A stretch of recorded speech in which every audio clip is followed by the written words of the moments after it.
much, and thanks for your leadership up here, and thanks to all of you for inviting me to come by and visit with you for a little bit this afternoon. And I want to make this pretty informal and casual. I thought I would share a few thoughts with you. For those of you not familiar with me, I'm Mike Ross, and I'm proud to be an Arkansas Democrat running for governor in this great state of ours.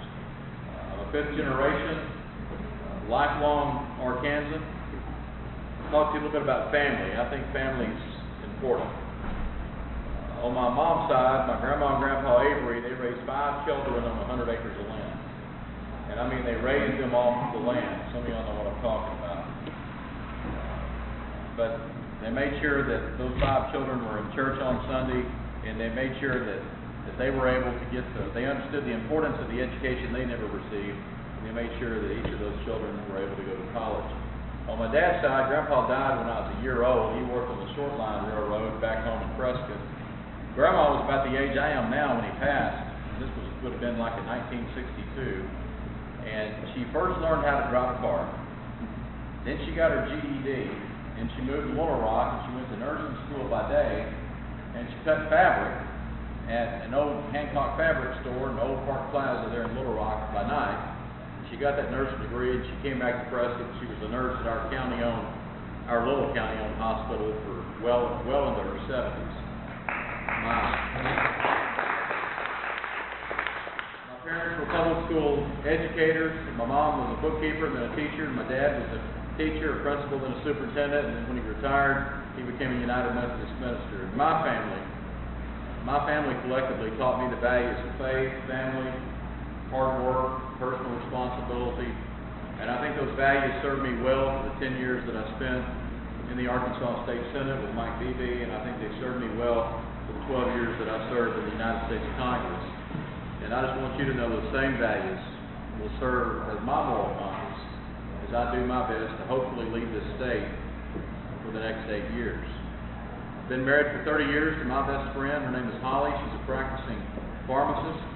And we have 2 grown children, and I can now officially say that because our son graduated from the University of Arkansas right here in town last Saturday. I got a pay raise last Saturday at 1 p.m.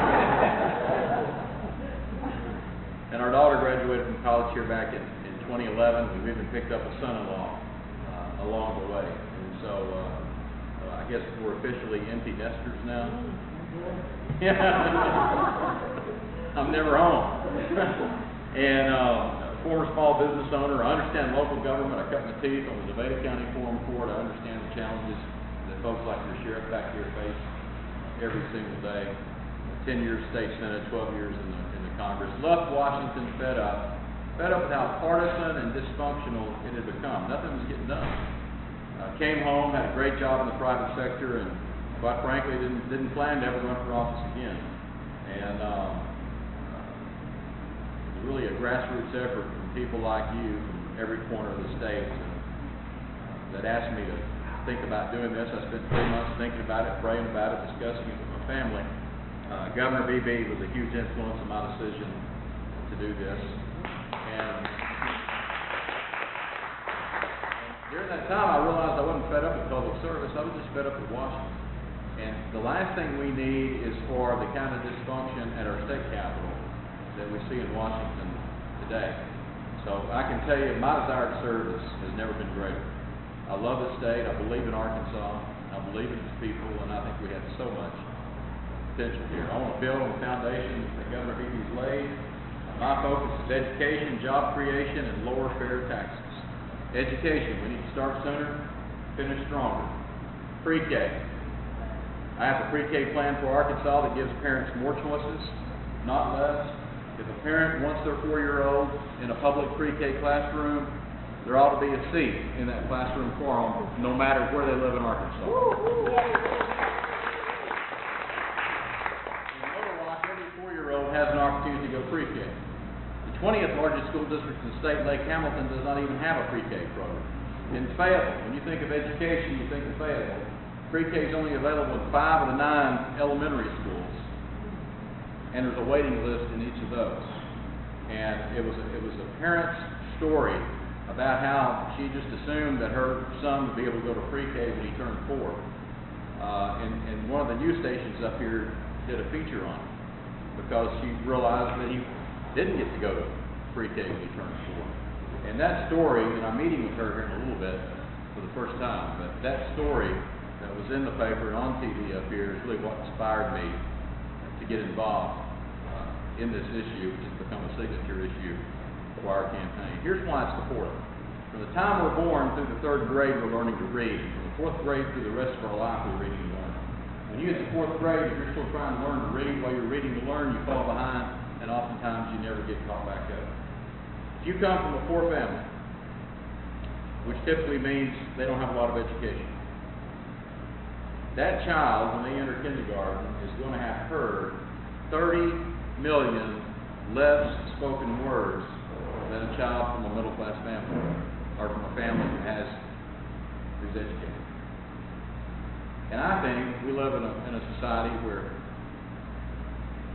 we owe it to all of God's children to make sure that regardless of their background, that they have an equal and fighting chance in realizing their God-given potential. And I think it says a lot about who we are as a state and how we value our young people and ensuring they can be everything that they can be. We also need, I think, a greater emphasis on science, technology, engineering, the arts, math. Those are the jobs of the future. If you look at 100 ninth graders today, 20 of them will finish high school. 40 of them will go to college, but only 20 graduate college. We're 49th in America in terms of adults with a college degree. If we want better paying jobs in Arkansas, we've got to improve on that number. At the same time, and we've got a lot of young people going to college today, we need a lot more young people graduating from college today. 350,000 people in Arkansas that have some college, but they never graduated. That could tremendously change what our workforce looks like, the kind of jobs that we can attract if we can improve on that. At the same time, we need to recognize that not all young people want to go to college. And for them, they feel like we look down upon them if they don't. And they feel like they've got 3 options: college, military, minimum wage. There's a 4th option out there. I still call it VOTEC. It's career tech, and we need greater partnerships between K through 12, our technical schools, our community colleges, and existing industry, so people can go, they can learn a skill, they can learn a trade, they can get a certification, and get a good paying job that will support themselves and their families. Doing so, it helps give us that educated, trained, skilled workforce we need. I've been doing economic development all my life. You can have the best infrastructure, the best roads, but at the end of the day, before they make an investment in the community, they're going to do a job market or labor survey. And I have seen industry choose one location over another many times, simply because there wasn't an educated, trained, skilled workforce available for them in the community they were looking to locate. Economic development. I want to be hands-on with the Arkansas Economic Development Commission. I don't want to wait for industrial prospects and job creators to call us.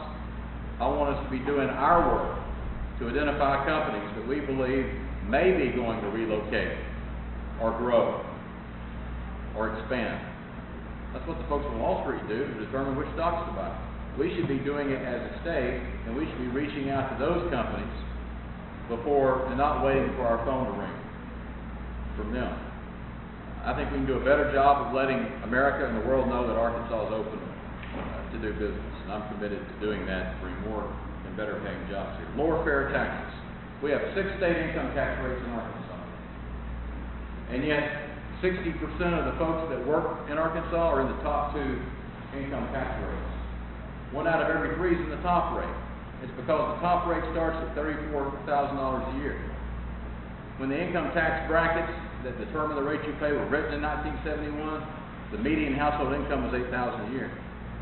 It's still too low today. It's $40,000 a year. But at the time, for 25 years, they didn't index those income brackets for inflation. So as a result, the average person in Arkansas was paying about 4% state income tax in 1971. It's closer to 7% today. What does that mean? It means a single mom working 2 jobs to make ends meet, earning $34,000 a year, paying the same state income tax rate is someone making $340,000 a year, or someone making $3.4 million a year, and there's nothing fair about it. And as governor, I'm committed to fixing that, and we're going to do it in a fiscally responsible way. We're going to fund education, Medicaid, public safety, and as we have revenue growth, we're going to implement this plan just as Governor Beebe did in taking the sales tax off groceries.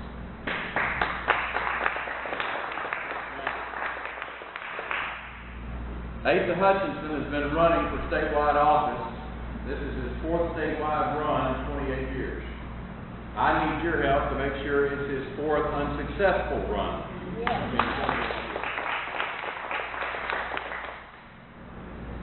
This is his 4th consecutive decade to run for statewide office. Last decade it was against Mike Beebe. And Asa said, we're going to take the sales tax off groceries all in the year 2007. And Beebe said, no, we're going to do it in a fiscally responsible way. We're going to do it as we can afford it. Asa said it's an empty promise. That's exactly what he's now saying about my income tax plan. That it's an empty promise because I want to do it as we can afford it rather than all at once. His income tax plan is cut $100 million in January of next year and then worry about balancing the budget and funding education, Medicaid, and public safety.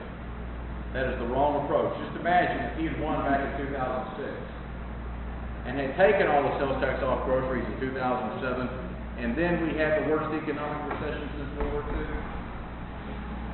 We would not have been one of the 4 states with a balanced budget during the recession. We would have laid off teachers. He would have been forced to lay off teachers, police, firefighters. We'd still be digging our way out of that hole. But we did it the way Governor Beebe proposed, and guess what? It was not an empty promise. 80% of the sales tax on groceries has now been eliminated in Arkansas because of Governor Beebe's vision and leadership. We can do the same thing and responsibly reduce state income tax rates in Arkansas for working families. In that 2006 race, Governor Beebe said, I'm going to create this governor's quick action closing fund so we can compete with surrounding states for industry and jobs. Asa said, he dismissed it and said that won't be anything more than Mike Beebe's kitty. And then he went on to call it the slush fund. Well, let me tell you about that so-called slush fund. It's put 30,000 people to work in the state in the last 7.5 years. 30,000 people. Asa still refuses to come out and say he supports it. Let me be clear. As governor, I will continue the governor's quick action closing fund, and I will advocate for the legislature to continue to fund it because it puts people to work in the private option, the Medicaid expansion. Let me tell you, regardless of what you may or may not think about the Affordable Care Act, my guess is most of y'all in here are for it. But regardless of what you feel about the Affordable Care Act, the Medicaid expansion, the so-called private option, is the only part of it that the states have any control over. And what we did here in a bipartisan manner with Republican votes, and with Governor Beebe's leadership, what we did here is so far removed from the Affordable Care Act that we had to go to the federal government and get a waiver to be able to implement it. I support it. I would have signed it. I would have voted for it. I would have signed it. And as governor, I'm going to protect the funding for it. Now, Asa spent the last year saying he was reading it. And this wasn't the authorization of it, the big debate back in March. That was the reauthorization. This thing passed a year ago, March. And yet, as early as April of this year, he said he was still reading it. He's been reading it for a year. It's just a few pages long. We're not talking about the Affordable Care Act. We're talking about the Medicaid expansion part in Arkansas. And then he said, well, it's just a pilot project. With 150,000 people that now have insurance today, they don't think it's a pilot project. The hospitals that's helping keep the lights on and the doors open, they don't think it's a pilot project. Just last week on NPR radio, you can't make this stuff up. Just last week on NPR radio, Asa Hutchinson said the good thing about the private option was it would be easier to kick these 150,000 people off private insurance. He said it would have been much more difficult to do if we'd put them on traditional Medicaid. And he went on to say that the process of kicking these 150,000 people off, I believe the exact quote, Brad, was it'd be quite simple. Is that right? Very simple. Very simple. So don't let anyone tell you there's not differences between me and Asa Hutchinson. There's a lot of differences. And elections have consequences. And this private option. I was talking about it at a speech at a little fundraiser about a week ago, and one of the ladies that was with the catering company that was catering the fundraiser, she heard me, and when I got through, she made her way up to me with tears running down her eyes. This was a couple of weeks ago. In fact, it was May the 4th. And she said, "You were talking about me." Because I talk about, some people say they're against this Medicaid expansion because they don't want people to have insurance, they don't want to work. And I explain to people, they've already got it. They're in traditional Medicaid. These are the people, this Medicaid expansion, this private option, is the people who's trying to do the right thing and stay off welfare. They're working at jobs with no benefits. After that speech, she came up to me with tears running down her eyes. And she said, "You were talking about me." She says, "I'm a college graduate." She says, "I work 2 jobs. I've got 2 kids. And because of this Medicaid expansion, this private option, I now have health insurance for the first time since my husband left me." That's who we're talking about. So from a compassionate standpoint, it's the right thing to do. From a fiscal standpoint, it saves the state $89 million a year. And thirdly, it helps keep our hospitals open because, I mean, the Affordable Care Act, in order to pay for all that stuff, it did cut reimbursements to Medicare for hospitals. Hospitals got a cut, but they said they're going to be okay because they're going to start getting paid through this Medicaid expansion, this private option to treat people that they used to write off. And in these deep southern states that are refusing to do the Medicaid expansion, we've got rural hospitals already shutting down. They are already shutting down. And it's not because of the Affordable Care Act, it's because of hard-headed legislators in these deep south states that refuse to do this. And refusing these Medicaid dollars makes as much sense as refusing our federal highway tax dollars. We wouldn't dream of doing that, would we? I hope not. and so, there's huge differences. Elections have consequences. It's going to be a close race. I don't know what y'all done. I don't know what y'all did to help Mike Beebe win in 2006 and 2010. Whether it was knocking on doors, putting up yard signs, writing checks, whatever it is that y'all did, I need you to do a lot more in 2014. This is a different state, and it's going to be a much closer race. This is going to be a very, very close race. In the last month, 2 polls have me up, 2 polls have me down. It's going to be close. It's going to be close all the way until Election Day. We feel good about it. We've outraised him about 2-1, and our money is coming from Arkansas, not these out-of-state super PACs like his is. And all he can tell us, you've seen his TV ad, he says you need to elect him governor so he can fight Pelosi and Obama. Y'all seen that ad? What do they have to do with state government in Arkansas? If he wants to fight them, he ought to be running for Congress or the Senate. This is about Arkansas. It's about us. It's about our vision for the future. And people need to understand this. And then that other ad, they put up a picture of me and President Obama. Did y'all see that one? And they were trying to see how many times they could say Pelosi, Obama, Ross in 30 seconds. I think they got up to 5 times. Did y'all see those? They spent $1.2 million running those ads against me. All out-of-state money. Fat cats in Washington, D.C. laughing about how they believe they can buy themselves a governor's seat in Arkansas. Well, I've got news for them. The governor's seat in Arkansas is not for sale. They put a picture up of me with President Obama when they talked about the bank bailout, and I understand it wasn't popular. Mainly because it's misunderstood. It was never a bailout. Those were loans to banks at 5% interest for 5 years. They became 9% after that. That's why the banks have rushed to get them all paid back. The second thing I would remind you is if you've got a 401k, go look and see what your balance was the night we cast that vote. And look and see what it is tonight. And if you don't have at least 3 times more money in your 401k today than you had the night we cast that vote, then you need a new money manager. But here's the deal. That didn't occur under President Obama. That vote occurred under President Bush. They didn't put my picture up with President Bush, did they? They put it up with President Obama, talking about a bill that was voted on under Bush. And by the way, I voted the same way as Obama, McCain, and John Bozeman on that. It was a bipartisan vote. But I think we know what they were doing there. And not putting my picture up with Bush, but putting it up with President Obama. And the fact that the fact that they can get away with that in 2014 is reprehensible to me, because we know what they were implying and what they were doing. So, I need you to be the truth tellers, and I need you to help me set the record straight out here for these folks. I'm an Arkansas Democrat. I'm conservative. I'm moderate. I'm too conservative for some of y'all. I understand that. But we got it. But here's the deal. This is a small state. There's a lot more that unites us than divides us. We're all in this together. And we can do some good things for the state by working together. But the future of our party is at stake. The future of our party is at stake in this election. The Republicans are taking over the State House, the State Senate, and taking over the congressional delegation. The governor's all we got left. And whether you listen to Max Brantley or Jay Barth or Hal Bass or Art English, John Drummond, all these political scientists and people that think they're smart politically anyway, they have all predicted that if I lose this election, it is the end of the Democrat Party in Arkansas for at least a generation. I mean, y'all can get together and have a party if you want, but it will be the end of the Democrats. What's going to happen if I lose this election? What's going to happen is what happened in the Deep South 15 years ago. You're going to have county sheriffs, county judges, county clerks, state reps, state senators, all switching parties just to survive. They'll all announce, remember when they did that in the Deep South back in the 90s? That's what's, I mean, so there's a lot at stake here.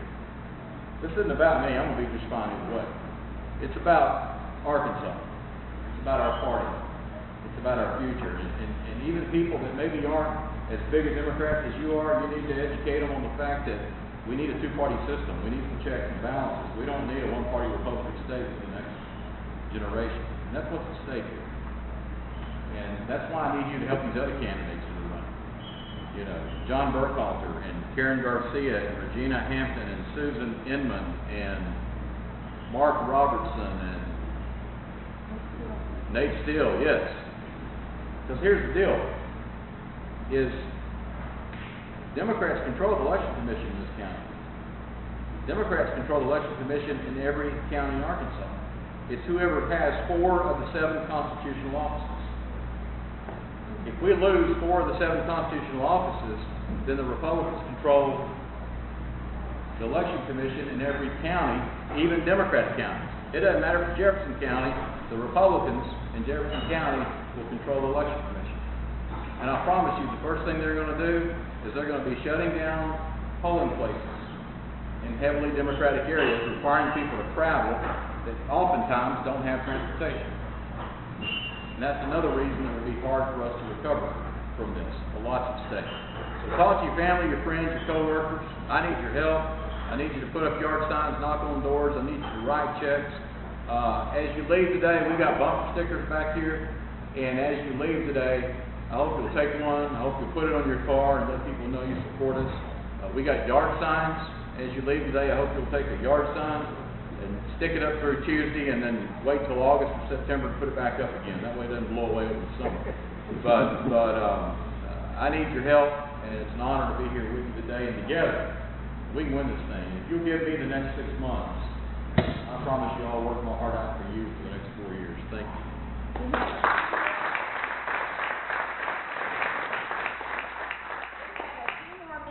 So if Mike has not touched on a subject that you would like to hear him?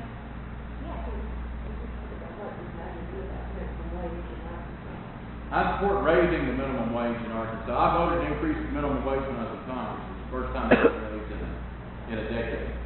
We've got a proposal we're trying to get on the ballot in Arkansas that will raise it from $6.25 to $8.50 an hour over 3 years. I think it's the way it's implemented is fair and reasonable. Thank you. Other questions?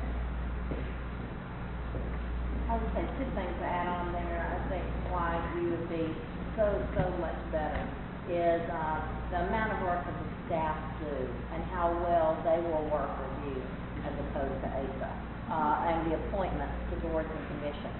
There is a lot that is done on boards and commissions, and ASA's slip on that will drastically hurt Arkansas, and you would make those wise appointments, and you know how to give staff tasks in a way that makes things happen. And the other thing, I know you probably can't talk about this, But, our Kansas hopefully will wake up and remember. I mean, my husband was one that was investigated by Kansas because he worked with, Clinton. But what Asa did and what Asa supported, not so much against Clinton. Clinton can hold his own. The Clintons held their own. It was how the Arkansans were treated. Pulling high school students out of the classes in order to investigate them and talk to them about their parents.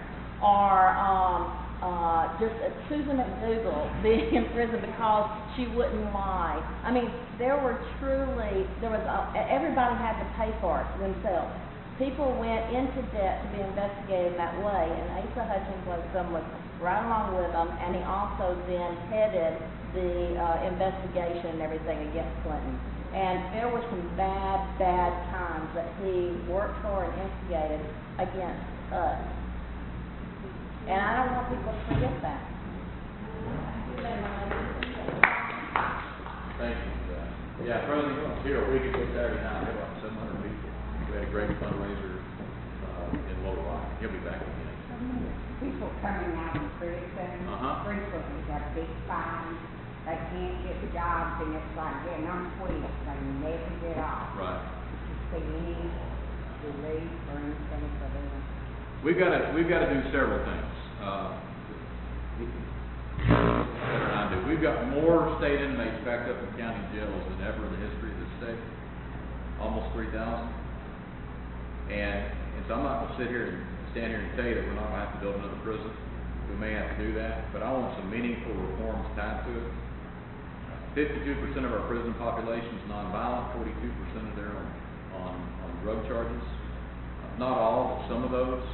What they really need is drug treatment and learn a skill so they can get a job. A lot of them that go to prison, they're not criminals, they're drug addicts. And we spend $26,000 a year sending them to school on how to become criminals, in my opinion. But I'm going to work with our law enforcement community on this. There's ways to punish people. You're always going to need prisons, and I think prisons should be reserved for the violent criminals and for the repeat offenders. But I think there's other ways to go about trying to punish people, especially drug offenders, on the first offense, and spend $26,000 a year putting behind bars, teaching them how to be real criminals. The other part of this is our VOTEC. We have a VOTEC school in the prison. I think it needs to be expanded. They need to do more, and we need to be creative. They won't let you get in the VOTEC school in prison unless you pass a GED. Well, I've got one of my best friends from my hometown. They took care of stuff around the house for me when I was away in Washington voting. When I owned a home medical equipment business, he worked for me. He can't pass a GED. He's tried all his life. I've even sent him through some programs that cost money to go through. He can't do it. But I watched what he did in helping me run a home medical equipment business. And when we sold it and he was losing his job, I talked to a local industry in my hometown about hiring him, and they said we typically require a GED, and I said just meet with him and give him a chance. And they did. And he's now gotten 3 promotions and will make something like $6,000 this year. My point is, just because they can't get a GED doesn't mean they can't learn a skill, learn a trade, get a certification, and get a job. That's half of it. Let me tell you the other half. Is we've got to give businesses an incentive to hire. I used to own a business. If I've got a job opening and 3 people sitting in front of me and one just got out of prison and the other 2 never been, which one do you think I'm going to eliminate first? It's just human nature. But what if we had a second chance program where we told that business we were going to give